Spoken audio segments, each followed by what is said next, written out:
And I think for these dogs, that's an important kind of thing to stress with owners anyway, is just to say, look, they have a very abnormal airway. They have a very abnormal, plumbing in their GI tract. And so we're going to optimize them the best we can. But, we're never going to be able to make them completely normal. They're still going to make sounds when they breathe. They may still regurgitate when they're excited or eat really fast. But we're going to do our best to make it so they can live as comfortably as possible.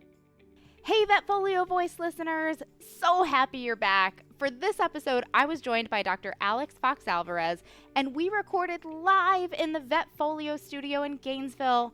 I love these live episodes. I've talked about it before. It just adds a whole extra layer of fun to this already fun process. Dr. Fox-Alvarez was a delight to talk to. He always is. Alex, he was a couple years ahead of me in school, and we've had our professional paths kind of cross several times over the years, and he's always so full of knowledge and so willing to help, and this is certainly a good example of that. In this episode, we talked about Brachycephalic Obstructive Airway Syndrome, or BOAS, because with the rising popularity of brachycephalic breeds, French bulldogs in particular, it's becoming increasingly important that as veterinary professionals, we understand the health conditions that are unique to this breed. And of course, BOAS is at the root of so many other conditions that we see in these guys. Dr. Fox-Alvarez, who has a love for these breeds and performs a lot of these surgeries, walked us through the unique anatomy of brachycephalic breeds and considerations for medical and surgical management of BOAS.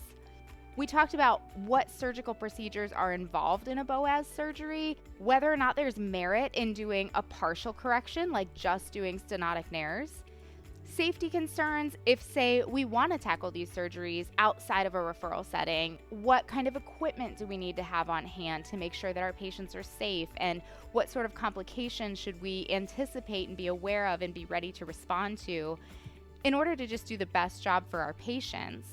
We talked about when surgery is indicated and also when it's not indicated, and how to communicate that with pet owners. And overall, just how these patients do in the long run. I think for many of us who have seen patients recover from BOAS surgery, certainly in the short term, it can be a little bit of a bumpy recovery. So we talked about that short term, kind of feeling crummy stage of recovery versus their overall long-term prognosis and the differences there. Overall, a ton of fun recording this episode. It's full of great information. Let me introduce Dr. Fox-Alvarez, and let's talk BOAS. Dr. Alex Fox-Alvarez is a boarded surgeon and owner-partner of Community Care Veterinary Specialists here in North Central Florida. As a general and minimally invasive veterinary surgeon, he's an active member of the community as a surgical education coordinator. He believes in mutually beneficial community partnerships where businesses and people take care of one another, and he's spearheaded a composting effort within the business to help support a healthier environment. In his spare time, he and his wife Stacy enjoy traveling and scuba. His hobbies and interests range from music and drums to collegiate wrestling to fish and plant keeping, and we definitely had a fun conversation about plant keeping before we turned the microphones on, and I fully plan to pick his brain more on that at a later time and date. All right, let's go ahead and talk BOAS. Join more than 100,000 learners just like you. VetFolio is one of the largest providers of continuing education for the animal health community, offering more than 500 race-approved CE courses. Earn veterinary CE anytime, anywhere with VetFolio. Subscribe today at vetfolio.com. Well, we're back in the in-person Gainesville podcast studio. I get so excited for these recordings and doing them in person. We got these new fancy headphones today. It's exciting. And I have this fantastic guest, Dr. Alex Fox-Alvarez. Hello. Surgeon extraordinaire. We're going to talk BOAS today. Thank you for joining me. Yeah, my pleasure. Thanks for having me. This is fun.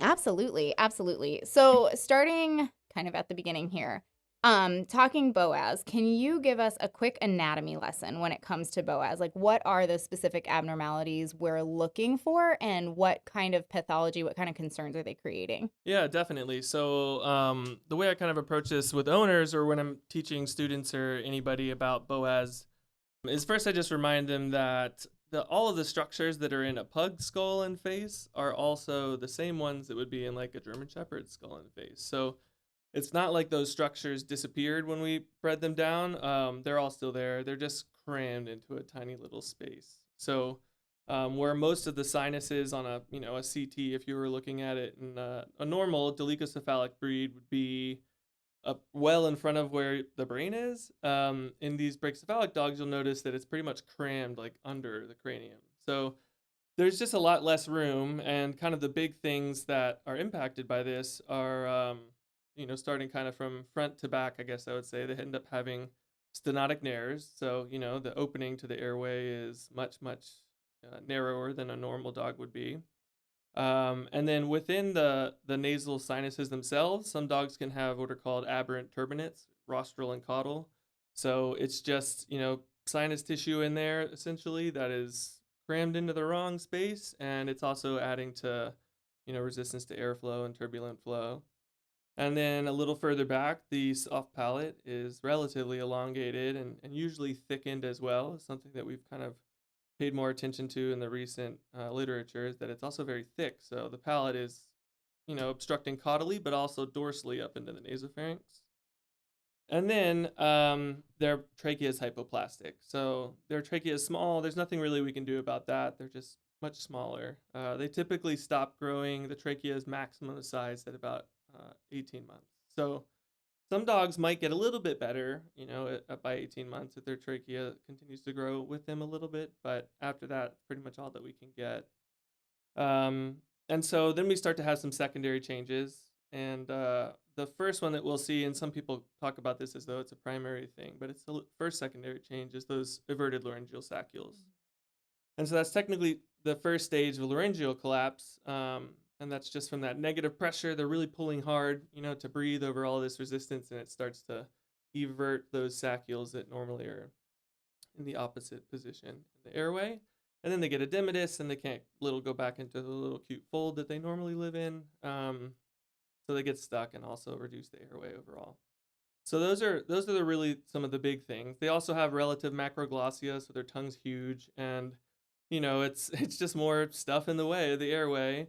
And it also may change kind of the relative position of the base of their tongue and epiglottis to the soft palate too. So they just have a lot going on in there that's working against their airway. Yeah, they're just set up for failure They from really the beginning. are. Yeah. And I'm thinking, as somebody who really likes dentistry, when you say all of the structures are still there, they're just crammed in. Absolutely, those teeth are sideways. Yes. And so we talk home dental care in brachycephalics. So I'm like, I don't want to pull these teeth because they are faced the wrong direction. Oh my gosh, that's actually such a great analogy, because the owners can see the teeth. So I should probably say, do you see how those teeth are just going all over the place in all the directions? That's because they're crammed into a little space, and everything else the same is happening, and it's just as kind of abnormal.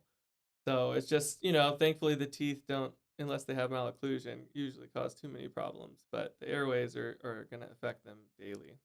And, this is kind of a more recent thing that I've noticed, probably because this breed, particularly Frenchies, have become so popular. So we're seeing some of these diseases a little bit more, that I don't think I appreciated the comorbidities that can accompany brachycephalic obstructive airway syndrome. Yeah, definitely. I think some of the biggest ones that we see most owners will talk about is regurgitation or GI side effects. So a couple things happen, just a little bit. They're usually, they're air hungry. They're trying to breathe over a lot.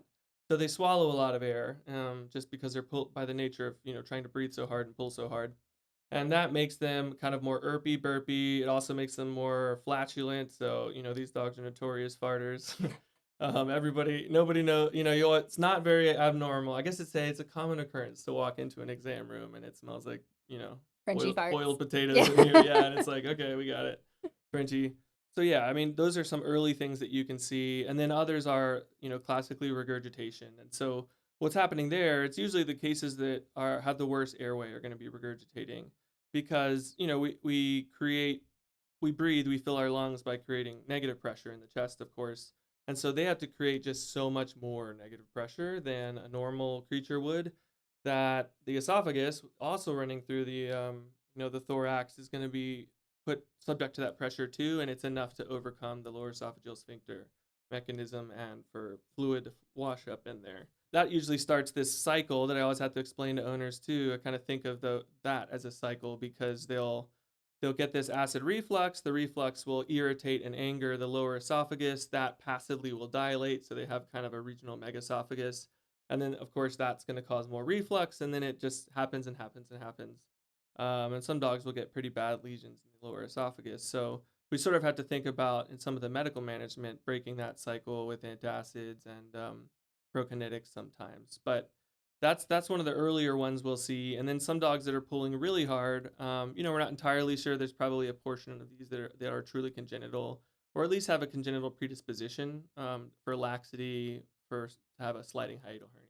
Sure. Laxity at the diaphragm where the esophagus comes through. Those dogs, same kind of thing. It's fatiguing that ligament most likely. They're pulling so hard over all of this, this airway pressure, and it's causing, the stomach to get pulled cranial, or the esophagus to get pulled in an abnormal position, weakens that, and ultimately it starts sliding and getting loose, and then they're regurgitating again, and the cycle gets worse. So interestingly, though, if you fix the airway, a lot of dogs that come to us for hiatal hernia, if you fix the airway, I would say 90+% they don't regurgitate nearly as much. So it just shows you how much the airway really can cause, and them having to pull so hard to overcome all the obstruction in their airway affects that just to other systems. Absolutely. I had a patient that you did brachycephalic airway surgery on for exactly that reason. We were worried about a sliding hiatal hernia. He was having, really bad regurgitation symptoms where we were starting to get worried about aspiration pneumonia and all the other fun things that can accompany that. Yeah. And I'll be honest, I was a little skeptical of I was like, is this really going to fix all this regurgitation? And his owners are just thrilled. Like, they say Oh, he's doing good. fantastic and great. he's got more energy than ever. And I'm like, it's Yeah. amazing when their brains have oxygen, what It's true. Oh they my can gosh. do. Yeah, I know. Yeah, it's true. And it's just so nice to see them running around happy too, Yes. and not having to like pause and focus and be like, oh gosh, I need to oxygenate, and Yeah. just really breathing. But yeah, and some owners come and they're like insistent, they're like, well, it's the regurgitation, and I have to really usually talk them back and say, listen, we always fix the airway first. And some folks might ask to do both at the same time, and I usually avoid that unless absolutely necessary, just because the longer a procedure, the more you have to reposition a bulldog under anesthesia, the greater risk they are of having a life-threatening post-operative incident. So like aspiration pneumonia. So I try and minimize that and say, look, let's just focus on the airway. That's enough. That recovery is a lot. Those first It 2 weeks is. they're very goobery. They sound funny. I'm sure they feel terrible. They have a really sore throat. They feel crummy, and but after they start feeling much better. It's just a lot to imagine doing also something else in the abdomen and having that discomfort on top. But I'll do it sometimes. Usually when it's just an extreme financial case where Sure. we have to do one surgery, or this dog's gonna continue to live miserably. So we just do everything we can. That's how we preoperatively manage them. So we can talk about some medical management, but we started early before surgery, so that kind of optimize their little bodies for surgery, and we keep it going for a week after, and that's really helpful for them.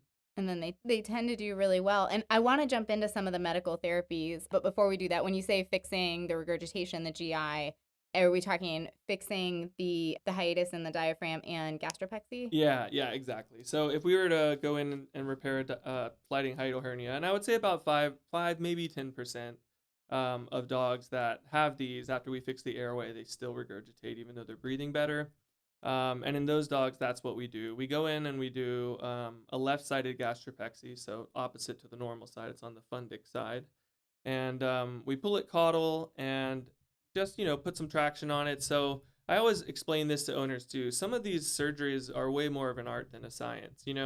We are tightening an opening here. And so if we over tighten it, that's a problem. If we under tighten it, that's a problem. So there are some techniques people have that have served them well, like tying over a gastric tube or something to make sure it's not too tight. I'll do that sometimes. But yeah, we're going in there and we're doing our best to make it as good as we can. And I think for these dogs, that's an important kind of thing to stress with owners anyway, is just to say, look, they have a very abnormal airway. They have a very abnormal, plumbing in their GI tract. And so we're going to optimize them the best we can, but we're never going to be able to make them completely normal. They're still going to make sounds when they breathe. They may still regurgitate when they're excited or eat really fast, but we're going to do our best to make it so they can live as comfortably as possible.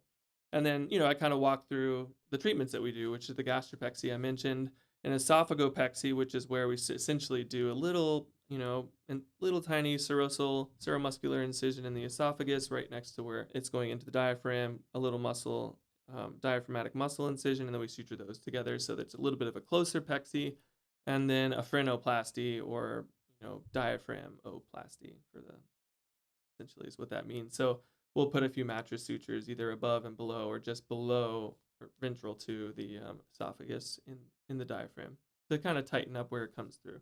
And this is a fully abdominal surgery. Like, Yep. You're not talking chest tubes and stuff like that. No, it's fully abdominal. I mean, you always have to be ready for anytime you're doing diaphragmatic surgery. It's wise. I think you should absolutely be ready for if the chest, is open. So make sure that you have a team that's ready for that if they need to ventilate or that you have chest tubes handy.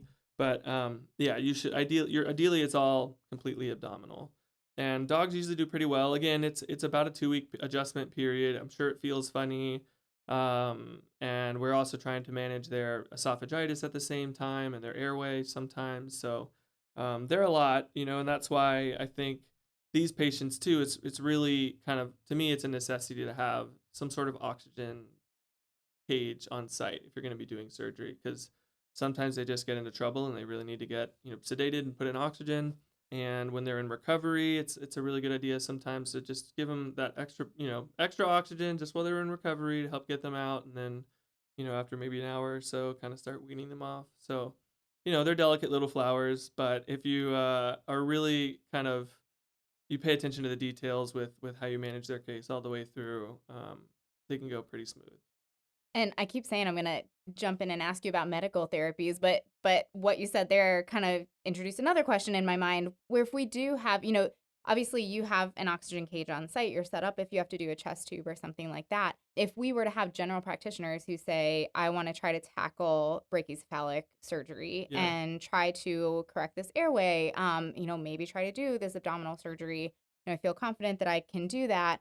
What kind of equipment from your perspective? I mean, you mentioned the oxygen cage. Yeah. Do you really need to be prepared for if you're going to attempt these kinds of surgeries? Yeah, and that's a great question, and it's something that we don't always talk about when we teach surgery, but there's a few cases that I think that are great general practitioner level cases, but you absolutely have to be ready for the cases that go south, because when we have everything at our disposal, we have cases that can go south. Sure. It's not all the time, but these brachycephalic breeds are higher risk, and they have a lot more going on, and because of that, they have changes in vagal tone, and they often have arrhythmias. So they just have a lot going on, and so there's some unpredictable nature of it, and you have to be ready for, I would say, a respiratory crisis, be that an emergency tracheostomy. So, and there are some places, the criteria of when to place an emergency tracheostomy is, mostly a clinical decision-making thing. So some people put them in very early, and because they heal well, it's something to manage, but they put them in very early. So I think it's important to have that as an option. It's the ultimate emergency option, and to learn how to do that. It's not a very difficult surgery at all. Very easy approach, and having a tube or two in the house can save a life. So I'm sure there's YouTubes out there and step-by-steps. I'd be happy to make one someday. Oh, yeah. We should do, because I did it in a lab, and even me, who all of the surgery things that you're saying at this point, I'm like, nope, not going to do that. Even I feel like I would say a lot of bad words in the moment, but even I think I could pull off an emergency tracheostomy. I think you could too. I have faith.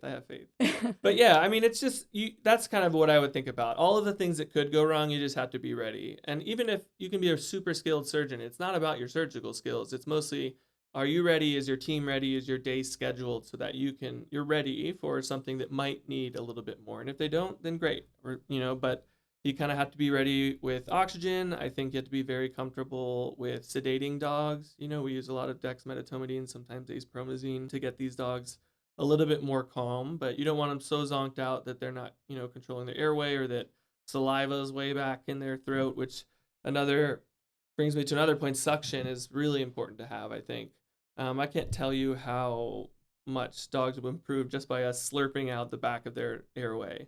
These dogs, in addition to everything else, and their mouths being all crammed up, they have secretory glands, all over their palate, and They just make sometimes some very intense goo, like thick, Yes. slimy mucoid saliva that can get caught in their airway, and then they struggle. You can hear it, the phlegm, and sometimes if they're sedated and you can just suction out their airway with like a yank hour tip on a little suction, they will do much better.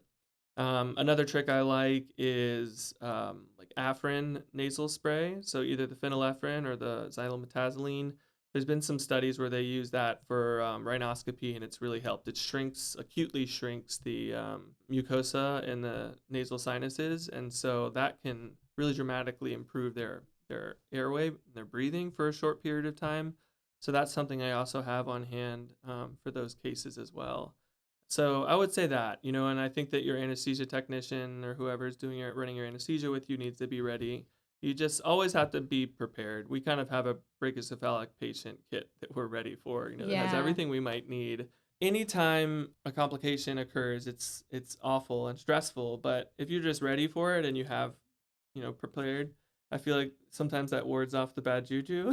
That's true. And yeah, That's true. just be Sometimes like if we prepared. have it, Yeah. we won't need it. Exactly. But then also when you need it, everything's right there and you can, while it's stressful, you're like, okay, at least we're not running around looking for things. I'm Right. ready to go. Someone's suctioning the airway, we're getting them in oxygen or trying to intubate them, or potentially if we can't intubate, do a tracheostomy. Oh, on intubation, I think having bougies, they're like a stylet for your your endotracheal tube, super helpful. And I would say absolutely you should have that for these Just little because of how collapsed airways. narrow an Yeah. airway you're trying to place the tube Yeah, into. sometimes, it goes through the tube and beyond, and so you can just get that right in the airway, and then more blindly, you can let the flaps of tissue go down, and you can get your tube and slide it into the It's airway like a a little goat. better. Yeah. Yeah, exactly. It's like a goat. I'm just curious. When you mentioned the Afrin, and it brought this question to my mind. Like, do you do sutures when you do the stenotic nares surgery portion of it? Yes and no. It just kind of depends. Sometimes I won't. So, and I've gone, there's a lot of different approaches to doing alloroplasty surgery. And Yeah, that's the doctor word for yeah, it. yeah. Where you take out that alar fold. And I've gotten more and more aggressive over time because the more tissue you can take out of their airway, truly the better they're going to do. And at first I was a little worried about cosmetics, but some of the surgeons that I really look up to in airway surgery, um, Dr. Brian Stanley and Dr. Jane Ladlow, if you look, Google any of their stuff, they do great work with airways. They both seem to be, getting more aggressive too, and we just cut the whole LR wing off. So for a while, I wasn't doing sutures, but I felt like right now I've been placing a couple of just little sutures, usually a PDS or something that's just going to dissolve or fall out on its own, to try and abduct the airway just a little bit more, to suture kind of the edge of the skin to the deepest bits of where the nasal tissue is, and that helps open it up a lot more. Okay, thanks. Yeah. That was just my own curiosity. Yeah, and interestingly, most dogs don't mess with it. Frenchies, like I mean, No, they're like, I can breathe. yeah, This is great. exactly. They don't. I mean, we'll give them a cone, but we're like, just keep an eye on it. They most of Yeah. the time don't mess with those stitches. So while we're talking about this, you mentioned intubation and things like that.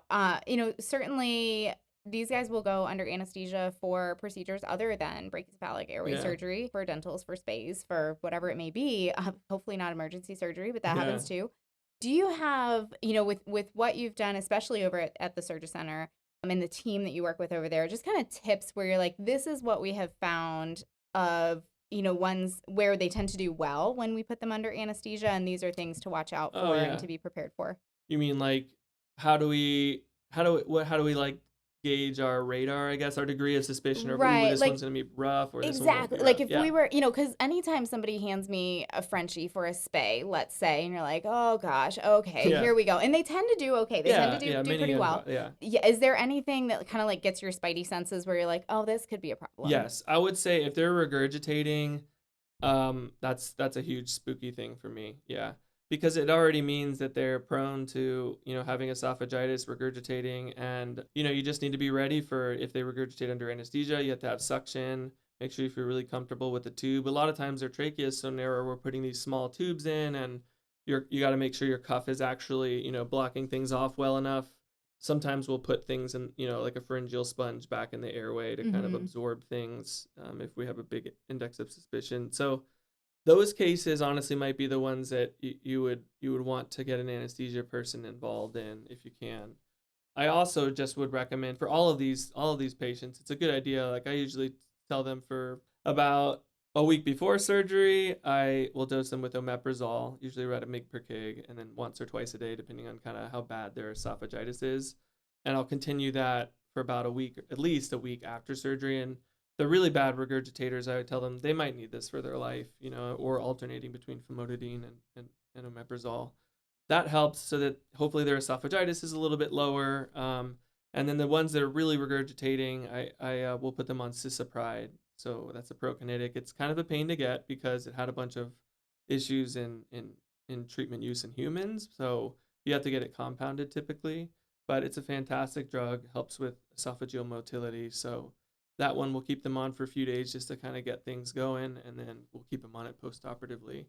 But those are the ones that I would say are the worst. I guess the ones that have already had episodes of collapse or turning blue, the ones that are regurgitating very frequently, like multiple times a week or daily, are two huge tip-offs for me to say, oof, this one is probably going this one needs a lot of supportive care and perioperative handling. So those ones might be better ones to refer. But I think, I know exactly what you mean. There's dogs that come in and they're doing fantastic. They don't even, they got a little bit of a stutter, but they're doing great. Yeah. For the most part, they're existing. They're not, having all of the complications that we would typically expect. And and I mean, because I'm a specialist, I obviously see a much different patient population than than most general practitioners. Like all the bad ones come to me, of course, but I also do get a lot of owners that they Google and they're like, oh crap, I want to get my dog checked out, but do they need airway surgery?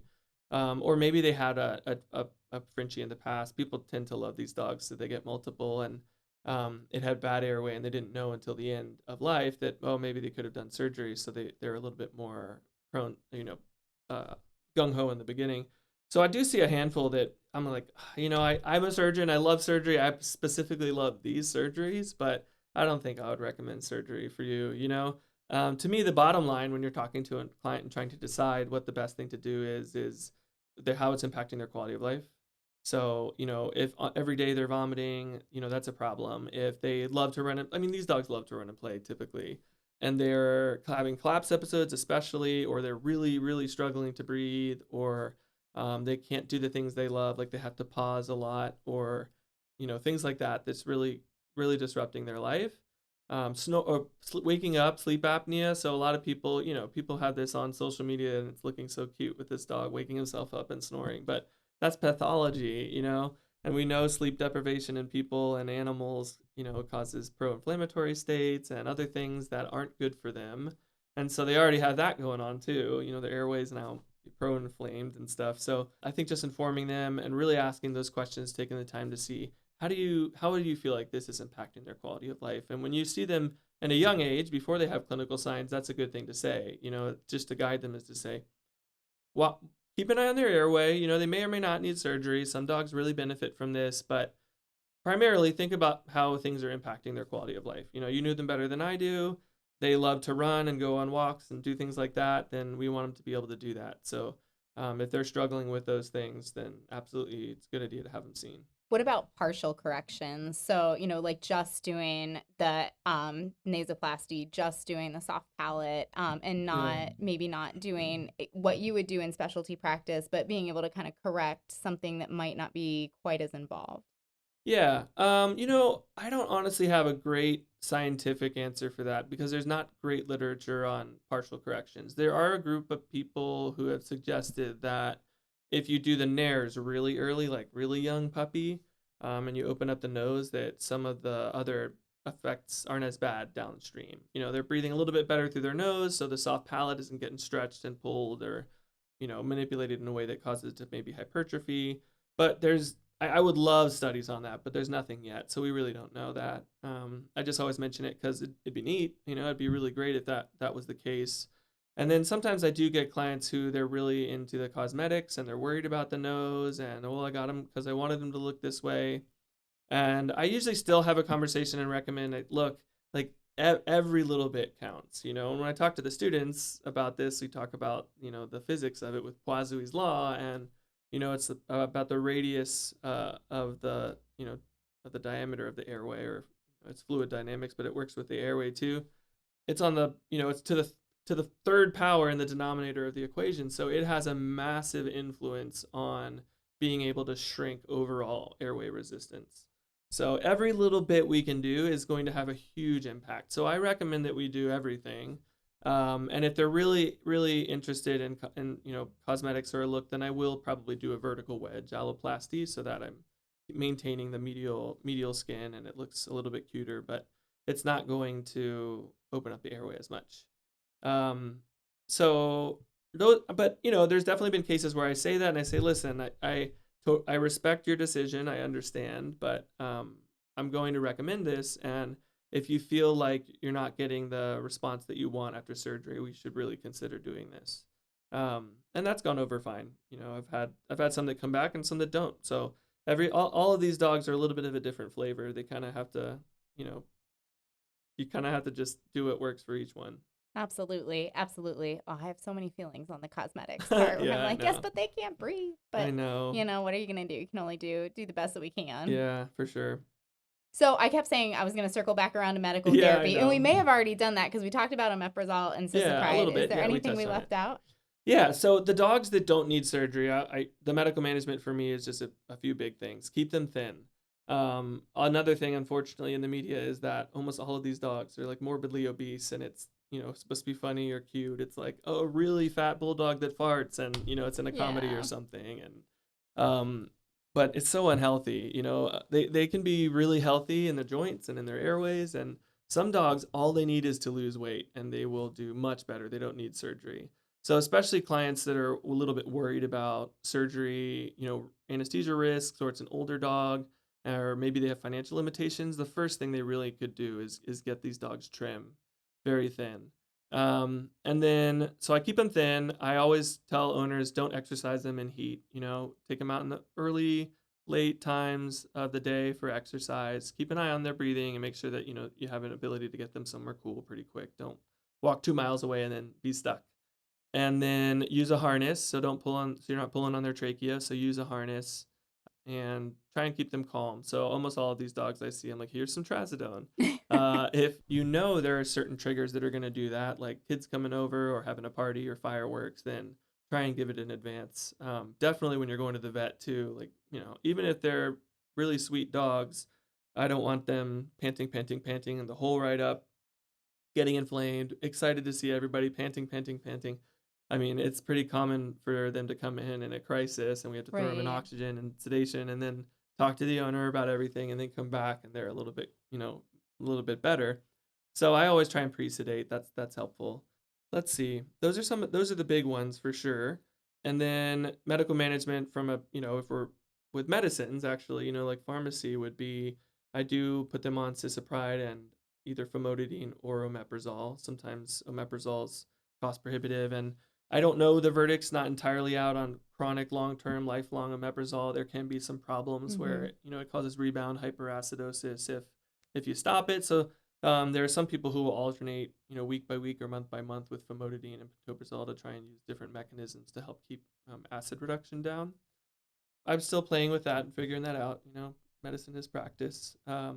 Cisapride I do use a lot in the regurgitating dogs, and I always talk to owners about the kind of regurgitation as a cycle that we have to break, because they get frustrated. They're like, well, it's happening again, and it's not getting better, and well, okay, we have to keep gastric acid down so that when the regurgitation's happening, it's not eroding the esophagus. Give it a chance to heal, and then everything will start to kind of cycle down because it gets wound up. It's sort of like tracheal collapse dogs. They can have sort of episodes and run-ups of this. Those are sort of some of the biggest things I would say. Yeah, no, I think those are really helpful, especially if we have, like you said, financial limitations, but we see a dog who really needs surgery, to say, okay, well, maybe there's some things that we can do in the interim. Yeah. Of course, that's the end goal, but maybe there's some things in the short term we can do to make them more comfortable. Yeah, And definitely. safer. I would also say too, perfumes, candles, incense, that kind of stuff. Try and avoid smoking around them. Particularly these dogs, they're just so sensitive. Their airways are so sensitive. Even if it doesn't seem like it's making them cough or anything, if it's irritating enough and they're making more mucus in their airway, then that's enough to set them off and have them feeling crummy. So I've also seen a huge difference in dogs that, they've realized, oh no, yeah, we've been burning incense and I didn't even think about it, Sure. Yeah. Sure. So I never actually considered like inhaled irritants as a source of problems in brachycephalic breeds because generally like I worry about those in coughing dogs, but you Yeah. make a good point to say even if they're not coughing, it could still be really Oh irritating. yeah, yeah. I mean, when you think about when you smell something that's just not right for you, you tear up, your nose starts to run a little bit, suddenly the goobers are clearing up their whole airway and then Right. they're trying to deal with it. It's not as easy for them. I feel like with seeing more of these, more and more of these breeds, I'm appreciating the effect of that mucus more and more. Yeah. That I don't think I realized how thick and, like you Ugh. said, goobery It's that is. insanely thick. It's not Yeah. like normal saliva. No, They're like mucinous producing glands must just be way more powerful they're or all something. squished Yeah, together and yeah, I guess so. making super mucus glands. Yeah, it's really impressive. So, is there anything ahead of time that maybe, maybe we're going to refer them for airway surgery? And so, as general practitioners, that we should be doing pre-anesthetically as part of like that diagnostic workup before they get to you? Yeah, that's a great question. I think a lot of it depends on how comfortable you and your team are with sedating brachycephalic dogs, which I would say all the same things that you should probably have before, oxygen, suction, just in case sedation goes awry. You could do some things, but to be honest, I try and avoid sedation and anesthesia in them until they really need it, and so I'm gonna make the decision, or with the owner, after discussing with them, we'll make it together of whether or not we're gonna do surgery well before I document just how long that elongated soft palate is. Like I can hear it motoring on in the room back there, and I can see the stenotic nares, and we have a history that explains that this dog's quality of life is in decline because of this. So I'm already going to do surgery. I don't need to sedate them today and look down into their airway. Sometimes I will like chest X-rays, but I do weigh it on a risk assessment. If the dog's never regurgitating, then I might not do chest X-rays. But if they have a history of regurgitation, sometimes these dogs will have pretty silent pneumonia, and that's just one of those things. They already have so much working against them, and then we put them under anesthesia, and maybe their right middle lung lobe isn't exactly exchanging oxygen great, and we try and avoid that. So if we see evidence of that, we usually put them on antibiotics for 2 weeks and then have them come back.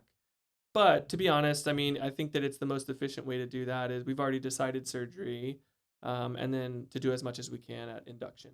So I'll do an airway exam at induction. I'll document what's going on and decide if we need to do averted saccules or not. I just have the conversation with the owner beforehand. And if we think we need to take chest X-rays before, then we'll do it, either with our pre-med or sometimes intubated if they're really badly regurgitating. And I'm talking, those are the dogs there are dogs that regurgitate like 50 times a day that we'll Right. see. And so those dogs we might intubate for everything. But, for the most part, we just want to be ready to intubate them and get into surgery anyway. So it takes a lot of resources and time to set up and be ready for that possibility. And so it makes sense for us just to do it all at once. So we'll usually evaluate them, have the conversation, make sure that it's something that makes sense for them and their pet, make sure that they're ready for the aftercare, and then we plan to go to surgery, and we just do all of the evaluation and go straight into the OR. So basically, pre-op blood work, plus or minus chest X-rays if we Yeah. can get those in a reasonable way without having to do major sedation or Mhm. anything like that, and everything else just kind of let you guys do it when at the time of induction when we're Yeah. ready to intubate and Yeah. protect that airway. The only time I really feel like it would be good to look back in the airway and sedate it is if you have a high index of suspicion of there being a mass or foreign Sure. body. And usually those dogs get really acutely worse. Not all masses, but they're having brachycephalic airway breathing, but they're okay most of their life, and then suddenly they're acutely worse. Sometimes, we may look in the airway for something like that. But in general, no, I would just say a good discussion with them, prepare them for some of the risks with these dogs, just so that they get at least breeding in the right direction before they come in, and yeah, just get them optimized. You can prescribe omeprazole and cisapride if you'd like. If you think that it's one that's definitely going to be going to surgery, that's a good thing they can get started on. I usually start it at least 3 to 5 days before surgery. So those are some things you can do. Cisapride I usually do about half a mg per kg.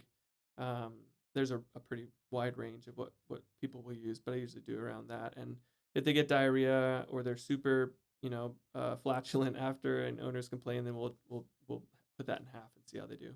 Sure. So something we can kind of put in their hands ahead Yeah. of time. It also can be, ideally it's every 8 hours, but sometimes I'll tell them, just every 12 hours if we're a little less worried. So Just drop it down just a little yeah, bit. yeah, Sure.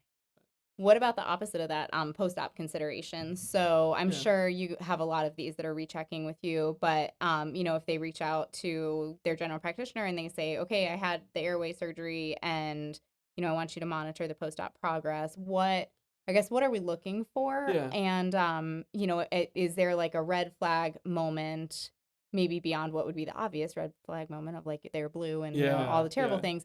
They would say this needs to go back to, surgeon, go Oh, to the yeah, emergency clinic. This yeah. is beyond what we should try to manage post-operatively. That's a good question because I do think a lot of them general practitioners are happy to handle. Sure. So I would say like the immediate post, I'll start from like we're rolling out of the OR. So of all of the surgeries, I guess I should probably briefly at least run through, so we'll do the nose. I usually do that last. So first I'll look down in the airway, and if the trachea has everted saccules, then we'll note that. That's the first thing that I do, which essentially we just grab them with long DeBakey forceps, cut them with long Metzenbaum scissors. And I do that first so that then the endotracheal tube kind of puts pressure on that area for the longest period of time. And I can kind of keep an eye on it. I suction all the airway back there really good as well. We put a pharyngeal gauze in the back, and then I'll either do a staphylectomy where we trim the soft palate so that it's shorter. Usually I'll do staphylect on dogs that have kind of thinner palates like Cavaliers, occasionally a Boston. English bulldogs and French bulldogs often have much thicker palates. And so in those patients, I'll usually do something called a folded flap palatoplasty. And that's where we shorten the palate, but we do it by folding it over kind of cranial onto itself. But before we fold it over and suture it, we essentially scoop out all of the musculature and redundant mucosal tissue there and then fold it back up onto itself. So that opens up the nasopharyngeal region and also the back of the pharynx for breathing.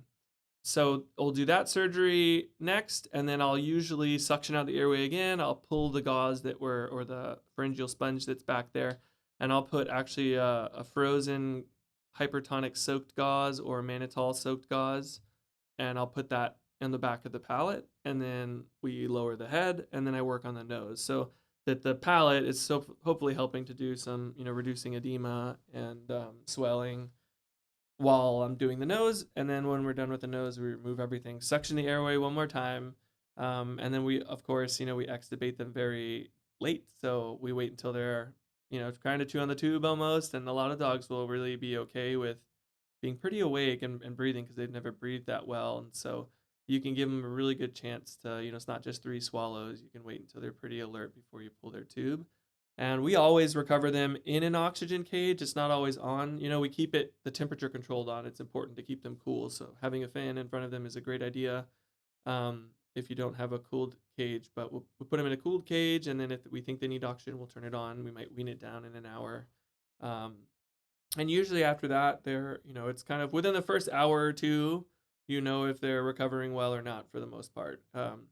If they're regurgitating a lot, then that's usually a concern that they might develop pneumonia, and we may keep them in hospital or try and treat them with a metoclopramide CRI or something for just to try and get them over, and pantoprazole IV so that we get them through that regurgitation cycle like we talked about. And then, but most of the dogs generally with what we do, they go home and they feel well. I should have mentioned we usually will do either a caudal maxillary block on these patients, or as I close the palate, I'll inject some bupivacaine into that sort of defect that we're closing so that at least that area is pretty numb for when they're waking up. And the caudal maxillary block works pretty well for the palate as well. Like caudal maxillary block, like behind the last molar. Mm-hmm. You don't worry about eyeballs in these guys. Like they're right there on the tip of your needle. I mean, I guess so, but no, not really. I feel like if you see, yeah, I don't know, actually. Gosh, now I'm probably going to have a complex. I'll have to look at it. But no, I feel like I always am able to feel like, okay, I'm kind of hitting bone here. This is good. At least it's not an eyeball, I guess. So. Yeah, just like walk it off that back molar. Yeah. But that I think helps them a lot too. They're a lot more relaxed for those. Sure. That makes sense. What about prognosis for these guys? I mean, truthfully, in my experience, and you see a much larger set of these cases than I do, I've seen it go either way. Like I've Yeah. seen these dogs do fantastic. And I've seen them not survive the surgery, Yeah. not survive the post-op. So Yeah. what's your general experience with prognosis in these guys? I think, I do work with a really good team. So I have an anesthesia technicians team who's wonderful with brachycephalics. My surgery technicians are too. So I do know that like we definitely have I have the cards in my favor, but most of them do pretty well. I usually tell owners about, 75% of them, it's like nothing, they go home, they're great. They have 2-week recovery, which I always remind them, look, they had a lot of surgery in their airway. There's gonna be a lot of inflammation. There's gonna be a lot of goobers. They're gonna hack and sound different. They're not gonna be quiet. Sometimes they will be, but I usually tell them they're not gonna be quiet. They might sound different. Um, and usually I'll say like wait a month for everything to settle out before we decide if we need a revision or something else, because they're usually not in danger of anything. It's just a matter of how much improvement we see. And I'd say about 75 to 80% of them, they're like, this is fantastic. They're a new dog. Thanks so much. And then probably another 10% of them have a pretty rough, like first 10 days or 2 weeks. And then a lot of them will regurgitate or have a lot of reflux. You see a lot of lip licking and they're hard swallowing. So even if they're not regurgitating, they're getting bad heartburn and they feel crummy. And sometimes we'll have, about 10% will have a good 2 weeks like that. And then they start to gradually get better and there's no problem. And then another 10%, between those two, there's sort of a, probably split there, 5 and 5. Five that, man, they come out and they are regurgitating like crazy, or we extubate them and they can't breathe. It's either there's like redundant pharyngeal tissue, their tongue's so big. Some of them are just so stubborn with nose breathing and they won't open their mouth to breathe. And in those cases, sometimes we'll have to put like nasopharyngeal oxygen in. So usually I'll put a long red rubber nasopharyngeal tube through the nose, out the back, into the trachea, run up, put oxygen in there, and that's one option. We also now we have high flow oxygen, so that's probably what we would use to help keep the airway open. But those are some things you can do for those rare but awful cases where they're really just trying their best not to survive. And then once you get them out of the kind of twilight hump of anesthesia, that's where I would break it into 5%. It's probably start to do better, and they might have maybe that rough 2 weeks, and then another 5% just will crash and burn, and there's nothing you can do. A lot of those will have had either pre-existing pneumonia that we didn't catch. Sometimes lung changes take a while to up to 72 hours to show up on X-ray. Or they had a really bad regurgitation episode on the car ride, or something that we don't quite understand, or they have a really bad vagal event, during something that we're doing. So sometimes there's just no matter what we do, and a lot of times we do have a good index of suspicion before. It's dogs that have end-stage laryngeal collapse as well. They're older, they're very severe, and we expect to have a little bit of a less ideal outcome, or they've had chronic bouts of pneumonia already and their lungs are trashed. Some of those dogs we expect a much higher risk. But yeah, I mean, we just try our best to and explain it to the owners. Like, we're going to do everything we can to stack the cards in their favor. We're going to have oxygen ready. We're going to pre-sedate them. We're going to get all their GI stuff and do everything we can with all of them to make sure it's as safe as possible. But from there, ultimately, it's up to their little bodies to respond to treatment, to heal, and to get through things. There's only so much we can do for them. Ultimately, at the end, they have a constellation of really bad, weird, genetic um, predispositions and abnormalities, and sometimes we don't catch everything at all. Maybe they have a heart defect or something as well, and yeah, they can be really tough cases. They're hard. We've all had those cases, and you learn a lot from them. And I think that's also why, even though so many of them go well, we treat all of them with a lot of respect. The team's all ready, and we always kind of pre-medicate them and have them ready. I feel like that's such a good lesson that takes so long to learn, and we have to like continue to learn Mm-hmm. it throughout practice of like you said, sometimes it doesn't matter what you do. You can do everything Mm-hmm. right and that case is going to go south. Like just something was not going to work out in the long run. And it's such a learned thing to not beat yourself up in those scenarios, to say, I Yeah. really did the best I could and sometimes these things just happen. Yeah, I mean, as a surgeon, that's something that we all struggle with, and self-compassion is not something that you learn in surgery residency. They teach you quite the opposite What do of you that. mean? Those are like the Yeah, it's warmest, like, fuzziest no, my people gosh. in I mean, you're clinics. supposed to find 3 to 5 things wrong with every X-ray that you take after surgery because orthopedics, for example, because that's how you learn and it's how you know what to look for and how to get better. But they don't teach you always, to be kind to yourself. And surely that's something you learn over time.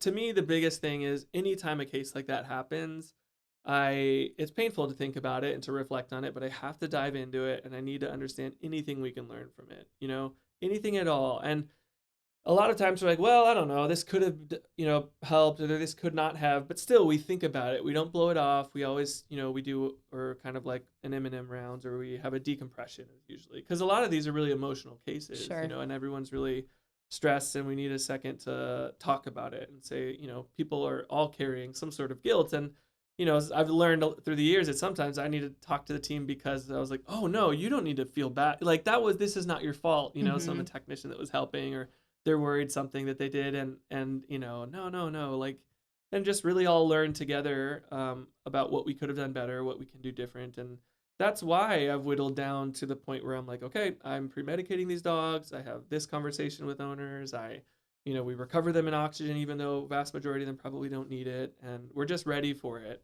And so the reason why is because we had cases that teach us different things.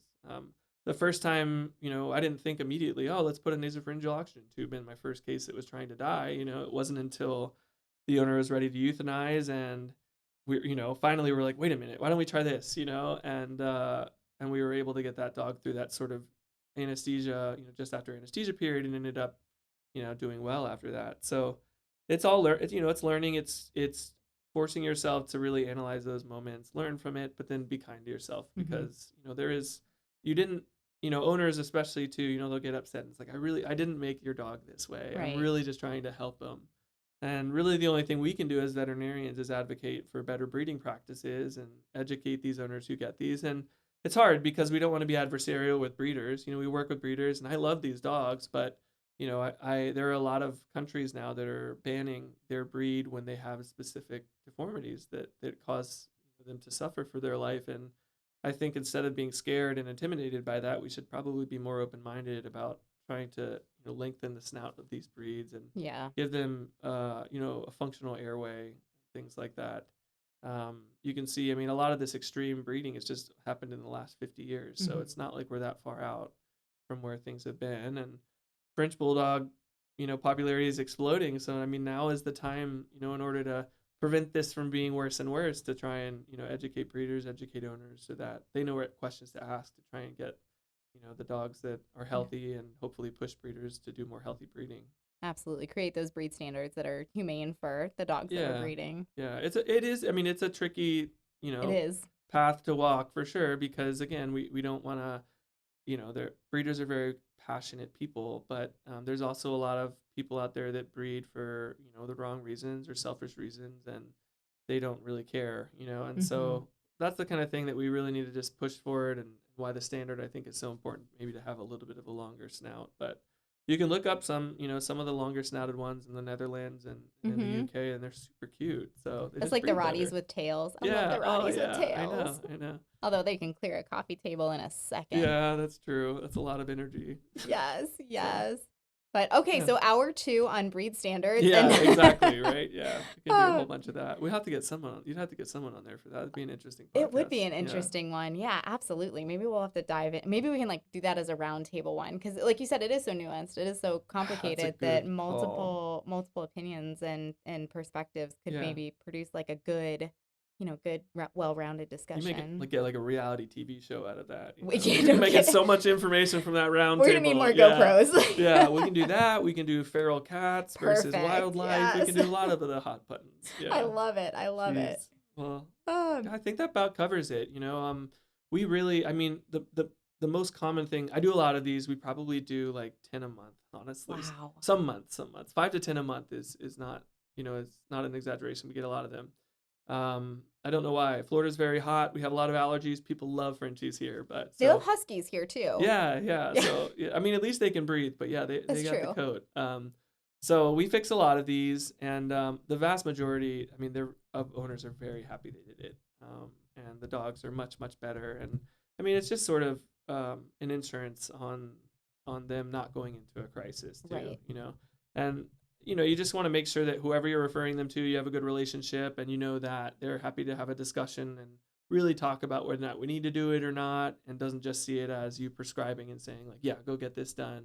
And don't be upset if anybody sends a dog back that maybe you thought needed surgery and they're like, no, let's wait, or let's maybe not. It's just, I mean, it's always going to be important to advocate for those owners just to be vigilant with this breed. Anybody who has one, keep them thin, keep them cool and calm, avoid irritants, and just watch them. And if you think that this is starting to impact their quality of life, then it's probably time to go just get a consultation with a specialist. Sure, absolutely. Well, that was full of great information that I think will be really useful. Yes, yeah. I had a good time too. Thank you so much for joining me. Yeah, thanks for having me. This was really great.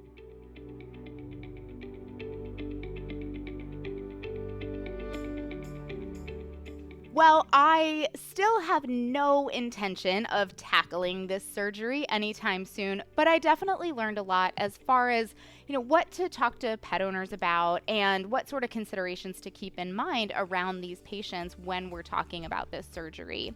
So I hope all of you agree and you learned a lot as well. Alex, thank you so much for joining me, for coming into the studio and being a part of this episode. I had a ton of fun recording it. If you enjoyed this episode, please leave us a 5-star review wherever you get your podcasts. I am told that it will help other veterinary professionals like you find this and other great content we try to put out there. If you'd like to hear more episodes, click on the Education tab on the VetFolio website. As always, we'd love to hear your input on this talk, as well as ideas for topics you'd like to hear from us in the future. Feel free to reach out to me at dvm@vetfolio.com. You can also visit my Facebook page at Dr. Cassi DVM, and you can find me on LinkedIn.